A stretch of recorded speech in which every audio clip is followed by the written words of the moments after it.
नमस्कार दोस्तों, आप सभी का स्वागत है। दोस्तों, इस वीडियो में हम आपको एमआरआई के ऊपर सीएसएफ रिनोरिया और सीएसएफ सिस्टर्नोग्राफी कैसे करते हैं वो बताते हैं। तो दोस्तों, इसके लिए मैं आपको थोड़ा पहले ब्रीफ कर देता हूँ।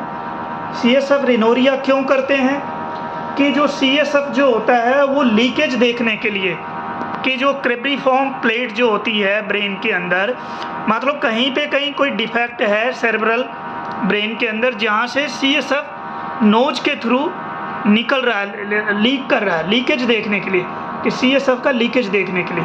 तो दोस्तों, इसके लिए आपको सबसे पहले पेशेंट को प्रोन में लिटाना है। प्रोन में लिटा के ही आपने 3D फिएस्टा जो सीक्वेंस है, सिस जिसको सीमेंस पे सिस बोलते हैं, 3D फिएस्टा सीक्वेंस है, वो आपको कोर्नल में चलाना होता है। पेशेंट को प्रोन में लिटाइए और प्रोन में लिटा के 3D फिएस्टा को कोर्नल में प्लान करिए।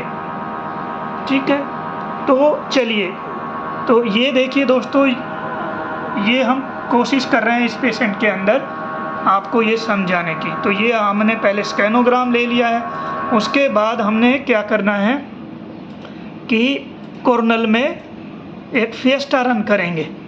ठीक है, तो आपको ज़रूरी नहीं है कि आपको कॉर्नल ओब्लिक मतलब ट्रू कॉर्नल चाहिए, आप इसके अंदर ओब्लिक भी ले सकते हैं। ठीक है, तो ये हम ओब्लिक ले रहे हैं और इसके अंदर क्या है कि जो स्लाइस जो है आपके स्टार्टिंग से शुरू होने चाहिए, स्टार्टिंग फ्रॉम हियर। तो यहाँ से कोई लीकेज है कि नहीं है सीएसएफ का, वो देखने के लिए हम ये वाला सीक्वेंस लेते हैं। सबसे मेन सीक्वेंस होता है 3D फिएस्टा। ठीक है, तो सबसे पहले 3D फिएस्टा लेंगे।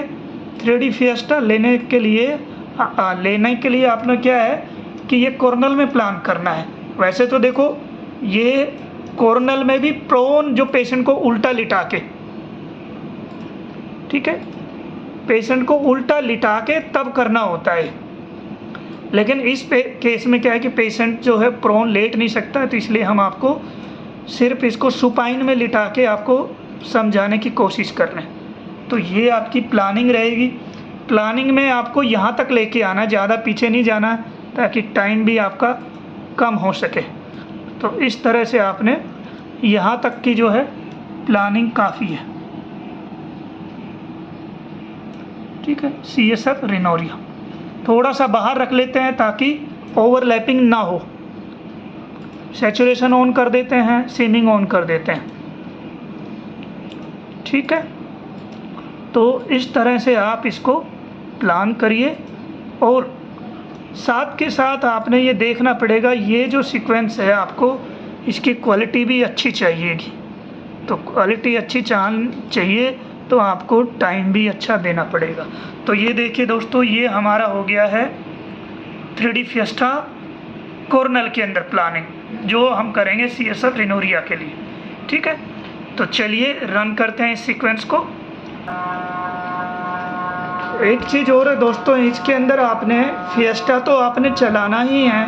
आप फिएस्टा को तीनों जो है व्यू उसके अंदर चला सकते हैं, मतलब तीनों प्लेन में चला सकते हैं। सबसे मेन जो होता है वो आपका कॉर्नल ही होता है, और कॉर्नल में भी प्रोन करके लेते हैं, वो सबसे बेस्ट होता है। उसके अलावा आप एक्जेल और सैज उसमें भी चला सकते हैं। साथ के साथ आपको इसके अंदर Cornell T2 thin high resolution वाला, मतलब अच्छे से उसमें TR वगैरह दे के बढ़िया क्वालिटी का आपको कॉर्नल FS चाहिए।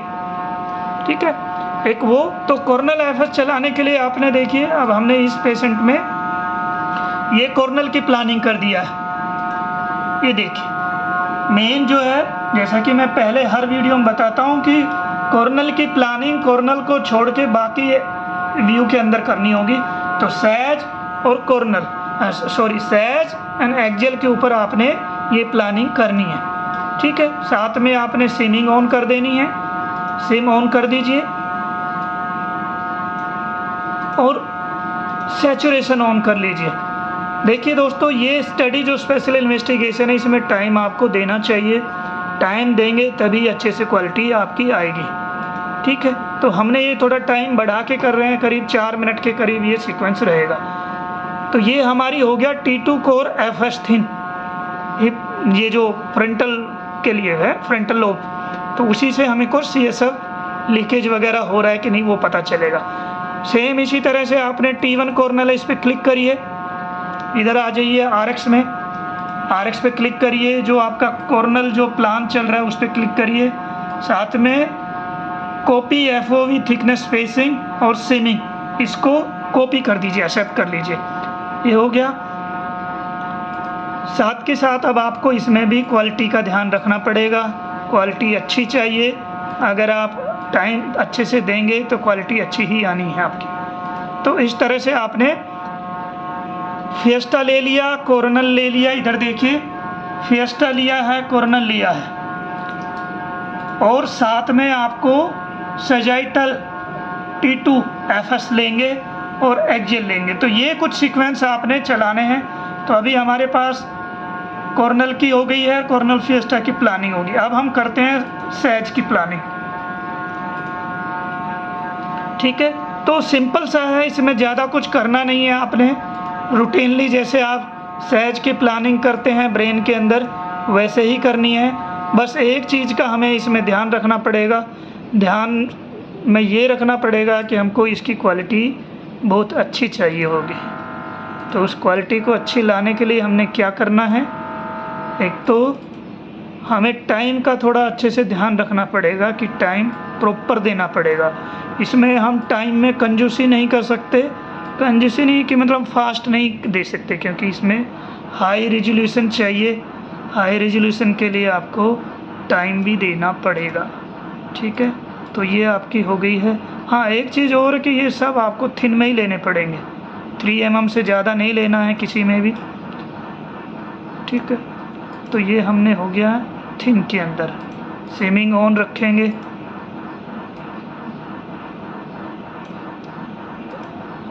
और सभी सीक्वेंस जो है T1 को छोड़ के सभी FS के अंदर लेंगे, फैट सप्रेस,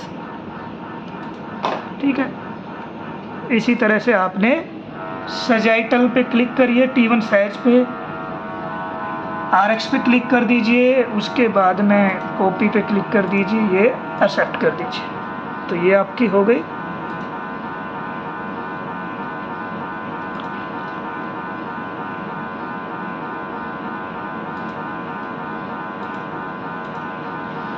ठीक है, तो ये T1 कोर सजाइटल हो गया। इसी तरह अब हम एक्जेल की प्लानिंग करते हैं। एक्जेल की प्लानिंग के लिए आपने सेम वही रखना पड़ेगा, 3 थिन लेने, आप ज़्यादा नहीं ले सकते, थिन लेना पड़ेगा। क्रिब्रिफोम पैलेट का अगर कोई अबनॉर्मलिटी है तो वो आपको थिन पे ही पता चलेगी, ठीक है। ये चलिए हम फिएस्टा कॉर्नर ले लेते हैं और इस पे ही हम प्लानिंग कर देते हैं।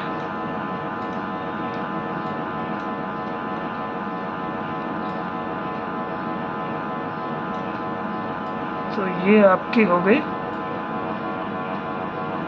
अब देखिए, अगर लीकेज है तो ये जो है ब्रेन का यहाँ से आपको दिखाई देगा, लेकिन ये क्या है कि प्रोन में नहीं है, ये सुपाइन में है, तो ये थोड़ा दिक्कत करेगा इस वजह से, ठीक है। ये होना चाहिए प्रोन के अंदर, लेकिन प्रोन में क्या है कि पेशेंट लेट नहीं पाते प्रोन के अंदर, तो मजबूरी में हमें क्या करना पड़ता है कि मजबूरी में हमको सुपाइन करना पड़ता है, ठीक है। तो ये हो गई आपकी T2 की।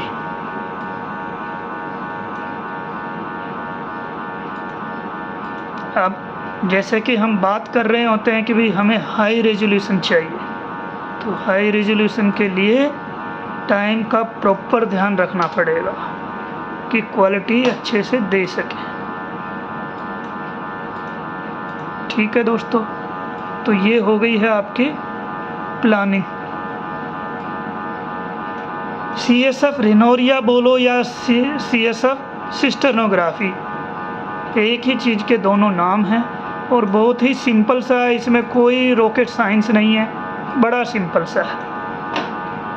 ठीक है, तो ये हो गई है टोटल। तो सबसे पहले आपने स्कैनोग्राम लिया, उसके बाद कैलिब्रेशन किया, कैलिब्रेशन करने के बाद में 3D फिएस्टा चलाया वो कॉर्नल के अंदर थिन 1 से 1.5 mm के स्लाइस लेने, ज़्यादा नहीं। और उसके बाद Cornell T2FS, T1 core thin सब 3 mm के हैं ये, और सेजाइटल सैज T2FS, सैज T1 और एक्जियल T2।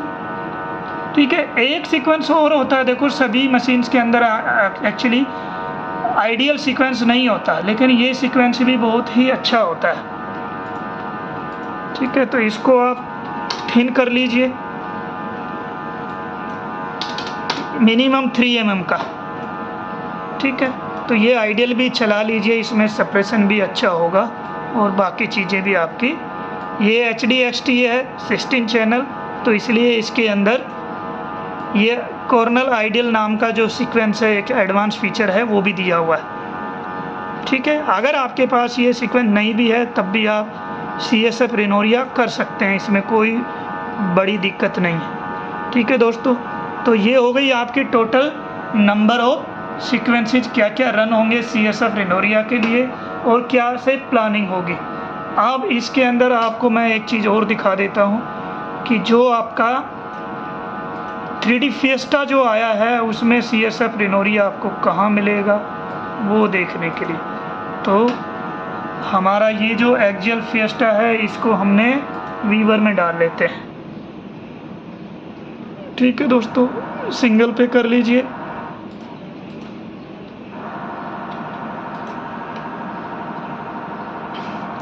अब ये देखिए, ये आपका आ गया है फिएस्टा। ठीक है, तो इधर कहीं से जो लीकेज होगा तो बिल्कुल ये देखो नेजल के अंदर जो फ्लूइड पड़ा है बिल्कुल ऐसा यहाँ से निकलता हुआ दिखाई देगा आपको। चलिए चलिए चलिए, इस चीज़ को ध्यान से देखिए। ये जो है, ये जो ब्राइट जो लाइनिंग है, अगर ये ब्राइट लाइनिंग आपको इधर भी कहीं दिखाई दे तो समझ जाइए कि ये आपका CSF लीकेज है। ठीक है, देखिए इसमें नहीं है, इसमें आप यहाँ तक ही देख पा रहे हैं, इसके आगे कहीं कुछ नहीं है। तो इस पेशेंट में CSF रेनोरिया का नहीं है, ये नेगेटिव है, मतलब इसमें कोई डिफेक्ट नहीं है इससे रिलेटेड। तो इस तरह से आप CSF रेनोरिया कर सकते हैं।